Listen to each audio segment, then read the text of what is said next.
matchday terakhir grup B Piala AFF 2020 hari ini, Minggu 19 Desember. Timnas Indonesia dan Malaysia tercatat sudah pernah bertemu 96 kali sebelumnya. Hasilnya, skuad Garuda sedikit lebih unggul dengan raihan 39 kemenangan, 21 kali imbang, dan menelan 36 kekalahan. Adapun dalam sejarah Piala AFF atau Piala Tiger, Timnas Indonesia dan Malaysia sudah 8 kali bertemu. Rekor pertemuan Timnas Indonesia dan Malaysia di Piala AFF imbang dengan masing-masing tim mengukir 4 kemenangan. Meski unggul secara head-to-head, Timnas Indonesia asuhan Sinteyong tetap harus waspada pada laga terakhir pekan ini. Sebab, Timnas Indonesia tercatat selalu kalah dalam 2 pertemuan terakhir melawan Malaysia.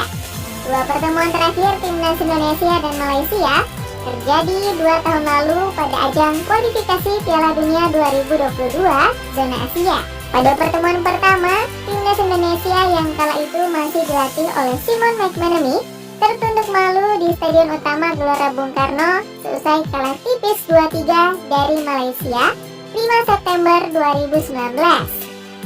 2 bulan berselang, giliran Timnas Indonesia yang bertandang ke Stadion Kebanggaan Publik Malaysia, Stadion Bukit Jalil pada 19 November 2019. Hasilnya, Timnas Indonesia lagi-lagi menelan kekalahan dengan skor 0-2. 2 gol kemenangan Malaysia kala itu diborong oleh Safawi Rashid. Timnas Indonesia harus waspada karena Safawi Rashid termasuk dalam skuad Malaysia untuk Piala AFF 2020. Pemain berusia 24 tahun itu tercatat sudah mencetak 4 gol dari 3 pertandingan grup B Piala AFF 2020. Timnas Indonesia tidak boleh lengah meskipun hanya membutuhkan hasil imbang ketika menghadapi Malaysia untuk lolos ke semifinal Piala AFF 2020. Sebab, Timnas Malaysia dipastikan akan tampil ngotot mengingat satu-satunya cara agar mereka lolos otomatis ke semifinal Piala AFF 2020 adalah dengan mengalahkan Indonesia. Namun, Timnas Indonesia nantinya harus menggantungkan nasibnya kepada hasil pertandingan grup B lainnya, yakni Vietnam versus Kamboja. Pertandingan Timnas Indonesia versus Malaysia malam ini akan disiarkan langsung oleh RCTI dan live streaming video.com mulai pukul 19.30 waktu Indonesia Barat. Timnas Indonesia dijadwalkan menghadapi rival abadi Malaysia pada matchday terakhir grup B Piala AFF 2020 hari ini, Minggu 19 Desember. Timnas Indonesia dan Malaysia tercatat sudah pernah bertemu 96 kali sebelumnya. Hasilnya, skuad Garuda sedikit lebih unggul dengan raihan 39 kemenangan, 21 kali imbang, dan menelan 36 kekalahan. Adapun dalam sejarah Piala AFF atau Piala Tiger, Timnas Indonesia dan Malaysia sudah 8 kali bertemu. Rekor pertemuan Timnas Indonesia dan Malaysia di Piala AFF imbang dengan masing-masing tim mengukir 4 kemenangan.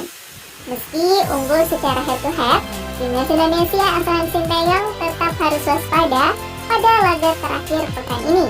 Sebab, Timnas Indonesia tercatat selalu kalah dalam 2 pertemuan terakhir melawan Malaysia. 2 pertemuan terakhir Timnas Indonesia dan Malaysia terjadi 2 tahun lalu pada ajang kualifikasi Piala Dunia 2022 zona Asia. Pada pertemuan pertama, Timnas Indonesia yang kala itu masih dilatih oleh Simon McManamy tertunduk malu di Stadion Utama Gelora Bung Karno seusai kalah tipis 2-3 dari Malaysia 5 September 2019. 2 bulan berselang, giliran Timnas Indonesia yang bertandang ke Stadion Kebanggaan Publik Malaysia, Stadion Bukit Jalil pada 19 November 2019. Hasilnya, Timnas Indonesia lagi-lagi menelan kekalahan dengan skor 0-2. 2 gol kemenangan Malaysia kala itu diborong oleh Safawi Rashid. Timnas Indonesia harus waspada karena Safawi Rashid termasuk dalam skuad Malaysia untuk Piala AFF 2020. Pemain berusia 24 tahun itu tercatat sudah mencetak 4 gol dari 3 pertandingan grup B Piala AFF 2020. Timnas Indonesia tidak boleh lengah meskipun hanya membutuhkan hasil imbang ketika menghadapi Malaysia untuk lolos ke semifinal Piala AFF 2020. Sebab timnas Malaysia dipastikan akan tampil ngotot mengingat satu-satunya cara agar mereka lolos otomatis ke semifinal Piala AFF 2020.